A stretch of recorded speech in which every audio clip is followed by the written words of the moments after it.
This is Calm AF, a podcast for humans who are hard on themselves. A podcast for the overthinkers, people pleasers, perfectionists, and overachievers. I'm Kristen Finch, and I'm going to teach you how to quiet that incessant negative chatter in your head. Because you know what a person with a calm mind can do? Anything they want. Grab your coffee, gorgeous soul, because today's the day you get Calm AF. Hello, gorgeous soul. Welcome to Calm AF. So this episode has been something I've been thinking about for several weeks now. I needed a minute to just think on it, wrap my head around it, because I want to talk about Matthew Perry. Obviously, unless you live under a rock, you know Matthew Perry played Chandler Bing on Friends, and he died a few weeks ago. And it really hit me hard. And it's interesting. I've talked to several people who are there like, me too. Like it really, it feels like I know him. And I don't. I've never met Matthew Perry. I never met him. I don't know him personally. But his death was one of those that hits us differently. And so I really wanted to think about why that is. I think the show itself, Friends, was such a beloved show because it became for so many of us like our security blanket show. It was the show that we had on in the background while we were cooking dinner, or it's the show that you turn on when you're trying to fall asleep because you need some background noise, or it's the show that you turn on when you are sad and you just need like a comfort show. You turn on Friends. And for me, and I think a lot of people, Chandler was one of our favorites, right? For lots of reasons. He was a little bit awkward, self-deprecating. He's hilarious. For me personally, that is my type. I married my Chandler Bing. But I think also he was really relatable because so many of us struggle with the same things that Chandler struggled with, right? This, I need to be the funny one. I need to prove, I need to show people that there is a good reason to keep me around because I don't believe inherently that who I am is enough, right? If you think about Chandler versus Joey, and I disagree. I don't think Chandler's less attractive than Joey myself, but that was kind of the shtick of Joey is the handsome one and Ross is the successful one and Chandler is the funny one. And so he used this humor, to try and earn it. And I think that made him really relatable because I think so many of us feel that, right? That we have to do something to earn our worthiness. And it was striking to me when I listened to Matthew Perry's memoir. I listened to it right when it came out, and then I've listened to it again since he passed. But it's striking to me how similar Chandler Bing and Matthew Perry really are.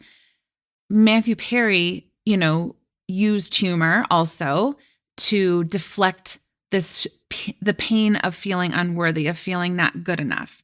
And the only difference, right, between Matthew Perry and Chandler Bing was that Matthew Perry, in addition to using humor, also used drugs and alcohol to deflect the pain, to hide the shame, to, to quiet the voices that were telling him, you aren't good enough. You are, he had a very strong fear of abandonment. That's one of the things that came up a lot in the memoir. And it's so painful. And then I was thinking about it. Okay, so, Matthew Perry, as a person, felt, he had this fear of abandonment. So he felt like he had to earn, people's love and to earn people's attention and affection. And so, he went into achieving. He's like, well, if I, achieve, if I am successful, if I am, whatever that looks like, then I will be worthy, right? Then there's no doubt if people love me, and because of what I've achieved, then I can feel like I'm worthy. And so he did that, right? He was literally on the number one show for years, for almost a decade. His show was number one. He was one of everyone's favorite, a lot of people's favorite.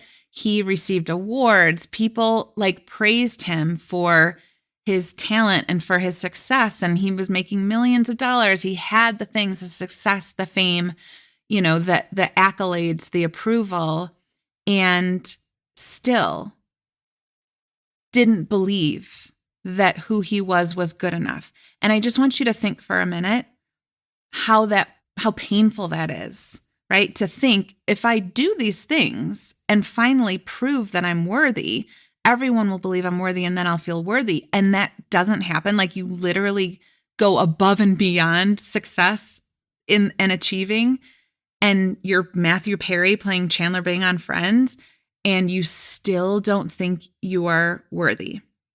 And that is the thing about worthiness. I think this is why, we have this soft spot for him, because we can understand the tiring aspect, or the tiring notion of trying to do the things that will make people believe you're worthy.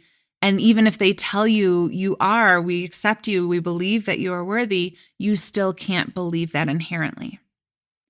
It's so painful. And believing that you are worthy no matter what is the only possible way that you will ever resolve that you will ever actually feel content to believe that you're worthy, right? Believing that who you are is enough, that this imperfect, flawed human you are doesn't have to prove you're enough. That's the only path to inner peace and contentment. It is not through achieving, but that is what we oftentimes believe. Let me just try a little harder. Let me just be a little nicer. Let me say yes to a few more things. Let me do a better job. Let me get better. And it never creates the contentment. And what broke my heart the most when I heard that Matthew Perry died was I was like, shit. Like, he really did get there. In the memoir, obviously, again, I don't know him. Maybe he was, full of shit. Who knows? But it didn't seem like it. It really felt like eventually he did get to this place that he did feel worthy, that he did feel like he was enough, that he didn't have to prove anything anymore. So I do believe he got there, to this inherent belief that he was enough, not perfectly. But I think he went through so much to get to the place where he inherently believed this, and then he died. And while that seriously broke my heart, I also was thinking oh, thank God, though, that he did get to experience it. How amazing that eventually, even if it was for just a short time at the end of his life, he did know how it felt to feel content, to feel worthy, to feel inner peace in your body. There is nothing better than that. And so I was so happy that he got to experience it. I do wish he had more time to enjoy that feeling state. But what I feel about death is he doesn't, it's okay, right? He feels eternal contentment and joy now. But of course, wouldn't it have been great if he were able to spend more time in his life while he was alive, really feeling alive, really feeling worthy? But he got it for a little while. And I think there's so many people that don't. And I thought about my dad. I think my dad, I don't know that he ever really ever experienced the contentment of feeling like who you are is enough. He did a lot of things. He was an achiever. He had a lot of successes. He got a lot of external validation, right? He was successful in his career at times. He was the school board president forever. He really was loved by so many people. And I don't think that he ever felt that content, that he believed that he was worthy. Actually, funnily enough, now that I'm thinking about it, now that I'm kind of saying this out loud, I do believe there was a stretch of time where he felt worthy. When he was in rehab for the first time. This would have been the early 80s. And at this point in time, at least where we were, this was my experience, addiction was treated medically and psychologically. If you were struggling with an addiction, or if you were an alcoholic, you would go to the hospital for 28 days. You would medically detox. And you would also it was inpatient, and insurance approved of this, you guys. I think I was like 7 years old. I don't know. Maybe that's not how it worked. All I have is to compare it to like 20 plus years later when I was the one trying to get him help. That is not what the case was anymore. But I remember, even though I was so young, I vividly remember my dad being so different when he was in rehab in such a good way. It was like him and, I don't know, 10 other guys or something. They had therapy multiple times a day to learn how to deal with their emotions, to learn how to feel their feelings, to learn all of the things, right? How to deal with the pain of the external world, so that they built this resilience so they didn't need to turn to substances to numb out the pain anymore, right? So it wasn't just like you got to dry out and now like good luck out there. It was a very supportive system. And they worked on their things individually, but it was also very much a very tight group dynamic. We are in this together. As we are a community, we are bonded. We are all doing this together, one for all and all for one, basically. So every day, several times a day, this group of addicts and alcoholics met.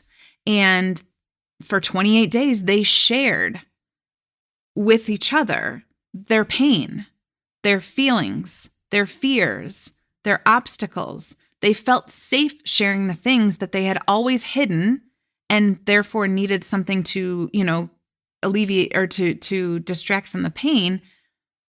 They were able to feel safe doing it now because that's what everyone was doing. That's what the point of this rehab setting was. You're going to talk about the things that have kept you from your sobriety. So again, I was very young, but the reason I know this, I know that that's what was happening, is because I remember the day my dad graduated from rehab.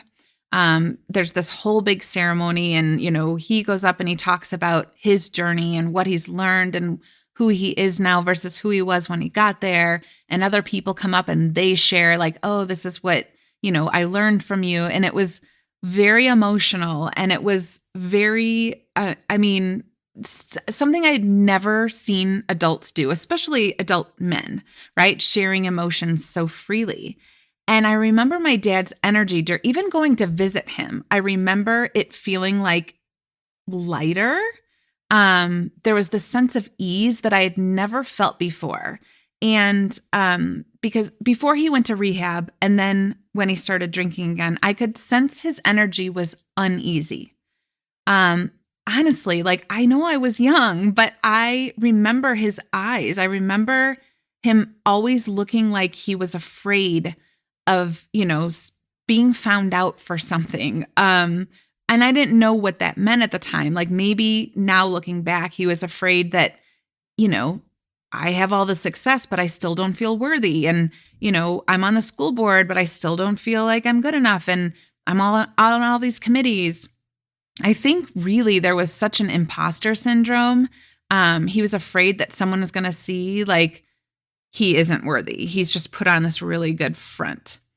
But when he was in rehab and after for a little while he was sober, the energy, the difference in his energy was palpable. He was lighter. There was this sense of contentment, this ease. There was so much ease being with him, talking to him. He didn't look scared. And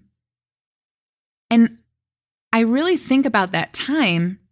I think the reason why he felt lighter and freer, that he lived with more ease after rehab and during rehab, was because he knew that he wasn't alone. We live in a society that tells us, men and women, you need to hide your feelings. You need to dull it down. You need to hide your fears. Don't be afraid. Don't be emotional. We live in a society that tells us you need to look a certain way in order to be accepted. You need to fit in.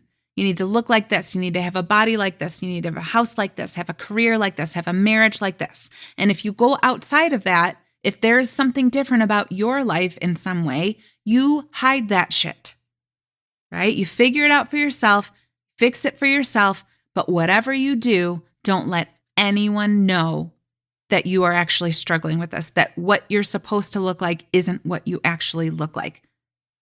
Just be fine. Just figure out, put a smile on your face, do whatever you have to do. Just don't let anyone else know. So that's what we do. We hide our feelings. We don't tell people, I'm struggling with this thing. My marriage doesn't look like what I think it's supposed to. My body doesn't look like what I think it's supposed to. We cover it up. We push it down. We go after achievements, external successes. We use humor to cover them up. We do whatever we have to do. We think, just keep going. Figure out how to fix this without burdening anyone else with your annoying feelings, and then you will feel content. You will feel worthy. You will feel inner peace. Like I said, that's not how it works. And last week I just talked about it. You don't get to the destination of content or calm or inner peace if you are traveling on the external validation path. You won't get there. That is not the final destination when you are on the external validation path. The path there to content and calm is truth. The path there is being vulnerable, being seen, being willing to speak the truth, speak the things out loud that you've been hiding because of the shame. That's why my dad was different while he was in rehab. Now that I'm thinking back, I'm like, he did feel content. He did for this chunk of time. And I really hope that I'm wrong and that he had more times in his life that he actually did believe that who he was enough. But while he was in rehab, the shame he had been hiding, burying, avoiding, drinking, lying, it wasn't necessary anymore because he brought the thing that he was hiding out into the light. What I know for sure is that shame dissolves when you expose it to light, when you bring it out of hiding and out into the real world. So the other day I was reading an article in the New York, I always say that. I was reading an article in the New York Times. It was written by Hank Azaria about Matthew Perry. So Hank Azaria was saying that Matthew was his very first friend in Hollywood and the person he credits with getting sober. So Hank Azaria didn't struggle in the same way to the same degree that Matthew Perry struggled with addiction, but he was drinking a lot. He knew that it was a problem. So at this point, Matthew was sober. He wasn't drinking. Matthew took him to his very first AA meeting. And instead of trying to summarize, I'm just going to actually read a portion of what Hank Azaria wrote about this going to the AA meeting. We went to this very big gathering in Brentwood, California. We walked in, and I swear it seemed there were 1,000 people in there. He knew the look on my face, daunted, beyond daunted, demoralized. It's very hard to imagine how going into a room like that is somehow going to make you want to stop drinking or make you feel better. And he looked at me and said in his Matthew, half-joking, very loving way, "It's something, isn't it? God is a bunch of drunks together in a room." At the time, I didn't know what he meant. I've since learned. He meant that as bad as we feel, as low as we go, we tend to feel we're alone in it, whether our problem is alcoholism, a bad marriage, illness, depression, strife. We feel that we are the only one who has ever gone through it. In recovery, we call it terminal uniqueness. And it's by going into a room with a few or a lot of other people and sharing, saying out loud what it is that's upsetting us, and hearing that from others that we feel, well, maybe we're not alone. In fact, in time, what we become sure of is that the most unfortunate, terrible things we face are actually our greatest strength as they connect us with others. And so all that seemingly pointless suffering has a tremendous point. He was telling me I needed the support of these people in the room. I needed their stories. I needed to lean on them. I needed to tell them, I don't think I can make it through the day without drinking, and hear them say, we didn't either. When I read it, we need to stop pretending we're fine. We need to stop hiding the things we think no one else understands, because it's this hiding, this isolation. It's creating debilitating loneliness, right? Not only am I going through this horrible thing, but I'm the only one going through it. I'm the only one who's ever struggled with this. And you know how I know I'm the only one? Because no one else talks about it. That's the cost of us hiding all of this, of not being vulnerable, of not sharing, not being in connection with others. The loneliness on top of the pain of whatever struggle you are already in is heavy. We have to stop isolating. We have to stop doing this. We have to stop hiding and covering things up. Now, listen, that doesn't mean it has to look like you go out and announce to the world, I'm struggling in my marriage, everyone. I am struggling in my job, everyone. That's not what that means. That's not necessary. But if you feel like you are the only one who is struggling with whatever it is you're struggling with, and that you think that people will never understand or people are going to judge you for it, you're wrong. You are not the only one. Whatever it is you're struggling with, you are not the first person in history to struggle with this thing. And the pretending you're fine is costing you happiness. It's costing you contentment. It's costing you inner peace and authentic relationships. It's costing you moments of this one precious life. You are very special. I say this to my clients all the time.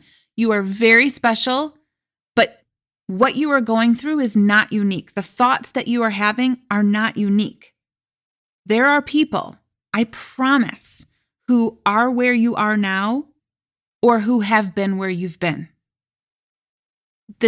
Just this week, this came up in Calm AF Life, just today, actually. So a few weeks ago, someone posted in the group or on the group page, on the private page, that she was really struggling. She felt stuck because, she was grieving the loss of her marriage. And while she knew that not being with her husband anymore was totally the right thing for her, the way he left the marriage really pulled the rug out from under her. And so she came to the group and she posted, how do I trust myself or let myself trust anyone else in an intimate relationship ever again? Even though I know I'm not this version of myself anymore, how do I get past the fear? And so a bunch of people hopped on and connected and said, hey, me too. And today on the call, she shared, she was like, I didn't even know how much I needed to hear that because she did feel really, really alone in the pain. She's like, this circumstance was really, unique. But the situation, the pain was not, right? She was like, no one else's husband left the way mine did. Her story was special, but her pain was not unique. She talked in our group about how grateful she was to have had so many people in the group respond to this vulnerable share, simply saying like, oh, me too. Like, I have been there. I know how you feel. This is how I felt. Like, that helped her feel so much better. They weren't telling her how to trust again. They were saying, I see you, I hear you, I get you. And by bringing this thing into the light that she was trying to hide because she thinks she's the only one, it dissolved the shame, right? Maybe if it's not just me, maybe if these other women, who I think are pretty amazing, by the way, have also been where I am right now, and they are on the other side, maybe it's possible for me too. And now I don't have to hold this thing inside and pretend it's not there. It's out there now. It has seen the light. The shame can dissolve. So, what do I want to leave you with today? I want to leave you with a reminder from Matthew Perry's life, from Matthew Perry's death, that vulnerability isn't some virtue. It is a lifeline. In the face of the struggle and the shame and the overwhelming pressure that we put on ourselves to prove our worthiness, please choose vulnerability instead of choosing isolation, instead of choosing to go it alone. That is not the path to what you want. Choosing to go it alone, choosing to hide, pretend, cover it up, isn't going to create the contentment, the calm AF, the inner peace that you are looking for. I think Matthew's story and the experience shared highlight a universal truth. We aren't alone in our pain. The path to healing begins with saying we're struggling out loud, acknowledging we have this thing that we're afraid to share, being vulnerable, and embracing the power of shared experiences with other people. That's what changed everything for my dad. That's what created contentment for him. I could see it. Him being in rehab, taking all of the things he'd been carrying around and leaving in the dark, hiding in the darkest parts of, in the depths of his soul so nobody would ever see it. He brought that out. It changed him so transparently or so tangibly, like you could see it. Let's change the norm of hiding our struggles and fears. We aren't unique in our pain. And just by simply saying, oh, maybe I'm not the only one, by saying our truths out loud, we not only free ourselves from the weight, the heaviness of isolation, but we also extend a lifeline to other people who may be also struggling with similar things. Right? There is no inner peace on the shame path. There is no contentment on the hiding your struggles path. In my opinion, the best way to do this is to find a safe, supportive community. My dad had rehab. Matthew Perry finally experienced this because he really just practiced that, he was so vulnerable. He was very freely sharing his story and his struggles. And that really is what Calm AF Life is all about. It really, the community that is the crux of the Calm AF Life program is that place where you can take the thing that you've been trying to figure out on your own or trying to hide and thinking you're just going to figure it out yourself, pulling it out from the shadows, putting into the light, and being supported by so many people saying, me too. Yep, you are not alone. You are not alone. If this is something you're ready for, I highly encourage you to consider joining Calm AF Life. We're going to be opening enrollment next week, November 24th, 25th, and 26th are the 3 days that enrollment will be open, and then it will be closed for the rest of the year, I think. But in Calm AF Life, you're not alone. That's the whole point. For 6 months, we are on this journey together. We are taking the things that feel like we need to be hiding them and we're pulling them out and seeing, oh, it's actually not as bad as I thought now that I see it out here in the light. So if you are interested in Calm AF Life, make sure you go to KristenFinch.com and get on the interest list. Definitely get on the interest list, even if you just are kind of interested, maybe, I'm not sure, because not only do you start getting bonuses right away, but also you will get, for the day that enrollment opens, it's Black Friday. There is a Black Friday discount, but only if you're on the interest list do you get that discount. So make sure you're on that. But really what it entails, it's 6 months of this journey together. You start with a one-on-one call with me where together we will get clear on your path. So you know where you are now, you know how to get where you want to go. So there's no chance of being like, I don't know. No, we are going to create a map for you. You will join a small group. These small groups are the same people that you will meet with every week so that vulnerability gets easier and easier. And the easier vulnerability gets, the quicker you move. I promise you that. There's a daily accountability love letters. We have monthly goal writing workshops. There's a private community, and there's lots and lots of me. You get lots and lots of me. So like I said, make sure you go to KristenFinch.com to get all of the details, to get on the interest list. Click the link in the show notes. And like I said, enrollment is going to open next Friday, Saturday, and Sunday, November 24th, 25th, and 26th.